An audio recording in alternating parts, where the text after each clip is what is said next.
Everyone, welcome back to our YouTube channel. आज की इस वीडियो में हम डिस्कस करने वाले हैं मैरिट्स एंड डीमेरिट्स ऑफ पियाजे थ्योरी।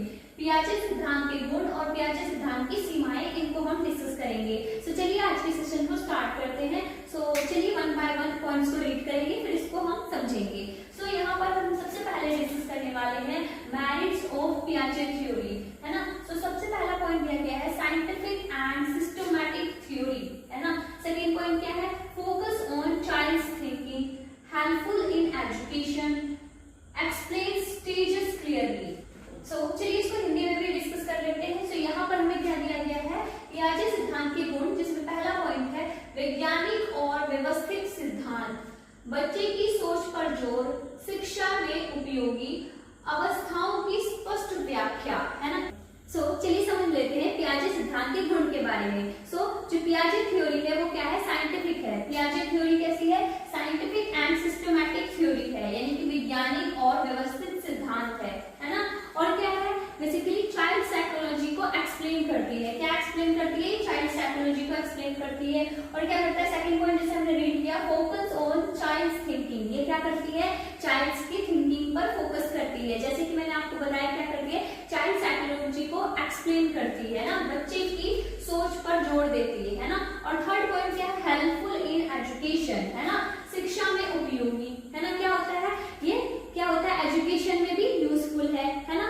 और एक्सप्लेन स्टेजेस क्लियरली, यानी कि अवस्थाओं की स्पष्ट व्याख्या की गई है ना, यानी कि डेवलपमेंटल के स्टेजेस में भी एक्सप्लेन करती है ये। आई होप ये सभी पॉइंट्स आपको क्लियर है। इसके मैरिट्स के बारे में, यानी कि सिद्धांत के बारे में जो हमने डिस्कस किया, क्या क्या होता है, एक बार मैं फिर से आपको बता देती हूँ। ये थ्योरी जो है साइंटिफिक एंड सिस्टमैटिक थ्योरी है, और ये क्या करती है, चाइल्ड्स की थिंकिंग पर, यानी कि बच्चे की सोच पर क्या करता है, जोर देती है ना।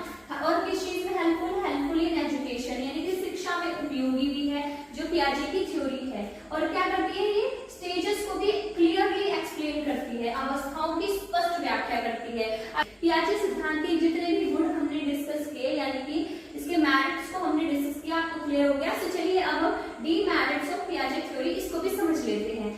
यहाँ पर हमें सबसे पहले पॉइंट दिया गया है, अंडरएस्टिमेट्स चिल्ड्रंस एबिलिटी। सेकंड पॉइंट है, ignores social and cultural factors.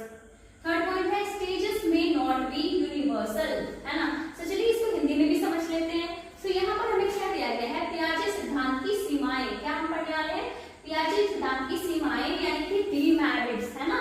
सबसे पहला हमें बताया गया है, बच्चों की क्षमता को कम आंकता है ना। क्या ये जो पियाजे की थ्योरी है, इसमें क्या सीमाएं है कि ये क्या करता है, बच्चों की क्षमता को कम आंकता है। सेकंड पॉइंट क्या है, सामाजिक और सांस्कृतिक कारकों की उपेक्षा। थर्ड पॉइंट है, अवस्थाएं सभी पर समान रूप से लागू नहीं। क्या है, अवस्थाएं सभी पर समान रूप से लागू नहीं है ना। चलिए मैं आपको बता देती हूँ, बेसिकली डीमेरिट्स यानी पियाजे सिद्धांत की क्या क्या सीमाएं हैं, है ना। पियाजे ने सोशल फैक्टर्स को इंपॉर्टेंस नहीं दी, जैसे कि हमने यहाँ पर डिस्कस किया कि उसने क्या किया, कि उसने सोशल फैक्टर्स, है ना, क्या क्या इग्नोर किया। सोशल फैक्टर और कल्चरल फैक्टर को उसने क्या किया, इग्नोर किया, है ना। क्या क्या, सामाजिक और सांस्कृतिक कारकों की उपेक्षा की, उसने उसको इग्नोर किया।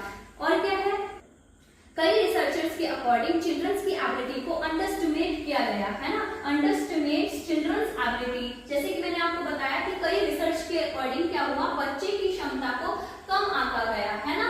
और क्या हुआ,